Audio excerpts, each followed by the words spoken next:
आप सभी दो लोगों से मैं एक सवाल पूछ रहा हूं जो आप हमारे अलग अलग सोशल मीडिया हैंडल्स पर जाकर हमें बताएं।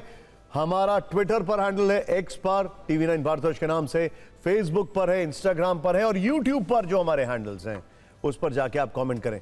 मेरा आपसे सवाल है, क्या अगले कुछ घंटों के बाद ट्रंप ईरान पर अब तक का सबसे विध्वंसक हमला करने वाले हैं? जवाब जरूर दीजिएगा, हां या ना में। आज हमारी ग्लोबल फिक्र 3 शब्दों से जुड़ी है। ये 3 शब्द हैं नर्क का द्वार। नर्क का द्वार। खाड़ी के युद्ध में यह नर्क का द्वार खोलने की चेतावनी अमेरिका के राष्ट्रपति डोनाल्ड ट्रंप ने ईरान को दी है। ईरान को 45 दिन के सीजफायर के लिए भारतीय समय के अनुसार बुधवार सुबह 5:30 बजे तक की डेडलाइन दी गई है। ट्रंप के अल्टीमेटम पर ईरान का करारा जवाब आया है। ईरान ने अपनी शर्तों पर समझौता करने की धमकी दी है और दुश्मनों पर पहले से ज्यादा ताकत से हमला करने की वार्निंग। ट्रंप ने ईरान को जब यह धमकी दी तो उन्होंने बौखलाहट में गोलीबाज से गालीबाज तक का सफर मिनटों में तय कर लिया और ईरान के लिए बेहद आपत्तिजनक शब्दों का इस्तेमाल किया है। उन्होंने ईरान को यह धमकी होमोस्ट्रेट न खोलने को लेकर दी है। जवाब में ईरान ने इस जंग के बीच सुप्रीम लीडर मुश्तबा खमनेई को अंडरग्राउंड मिसाइल सिटी के अंदर जाते एक AI वीडियो जारी किया है। वॉर रूम में इजराइल की डिमोना न्यूक्लियर फैसिलिटी का मैप दिखाया है और यह दिखाने की कोशिश की है कि ट्रंप अगर नर्क का द्वार खोलते हैं तो ईरान इजराइल में डिमोना को हिट करके वहां पर नर्क का द्वार खोल देगा।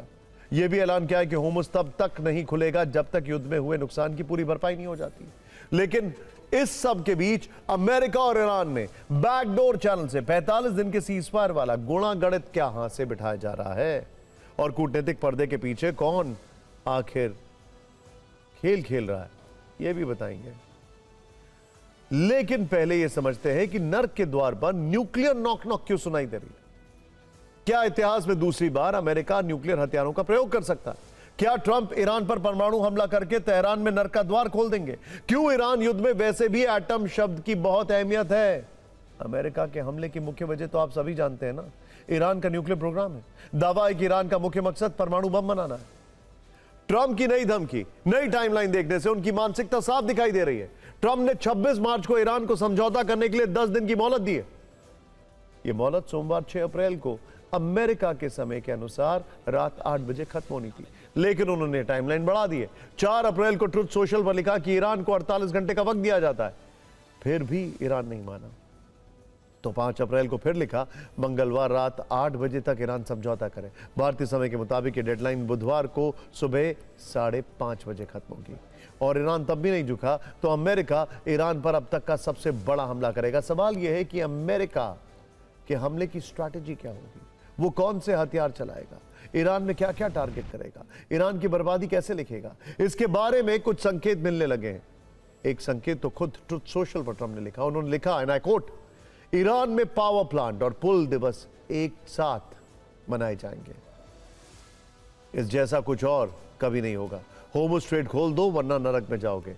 ट्रंप ने इसके साथ ही ईरान को गालियां भी दी हैं, लेकिन ट्रंप के इस बयान से साफ है कि अमेरिका का निशाना ईरान में पावर प्लांट यानी कि एनर्जी के ठिकाने होंगे, ईरान के महत्वपूर्ण ब्रिज होंगे। अब बात अमेरिका के हमले की स्ट्रैटेजी की, ध्यान से देखिएगा।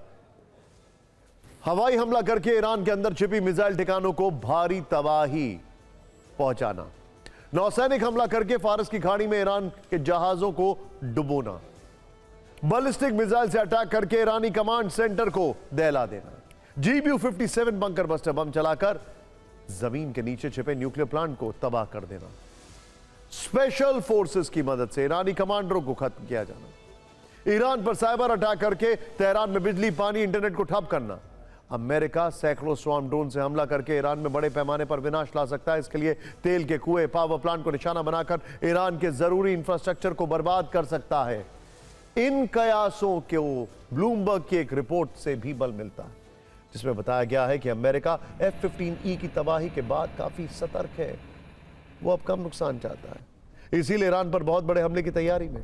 सभी स्टेल्थ मिसाइलों को जंग में उतारने की योजना है। सभी JSMER क्रूज मिसाइलों से ईरान पर हमले करने का प्लान है। जैसे ही यार मिसाइलों को दुश्मन के रेडार पकड़ नहीं पाते, 600 मील दूर से हमला किया जा सकता है, जिससे पायलटों को कम खतरा हो और ये प्रहार दुश्मन के क्षेत्र के अंदर तक किया जा सकता है। एक सवाल यह भी है कि द्वितीय विश्व युद्ध में जिस तरह से अमेरिका ने जापान को सरेंडर कराने के लिए पहली बार परमाणु बम का इस्तेमाल किया, क्या ईरान को सरेंडर कराने के लिए अमेरिका एक बार फिर से परमाणु बमों का प्रयोग कर सकता है?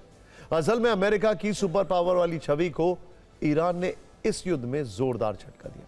ट्रंप के अल्टीमेटम का ईरान पर कोई असर नहीं है। ईरानी संसद के स्पीकर मोहम्मद बागिया गलीफाफ ने कहा है कि ट्रंप के लापरवाही भरे कदम से खाड़ी का इलाका जल उठेगा।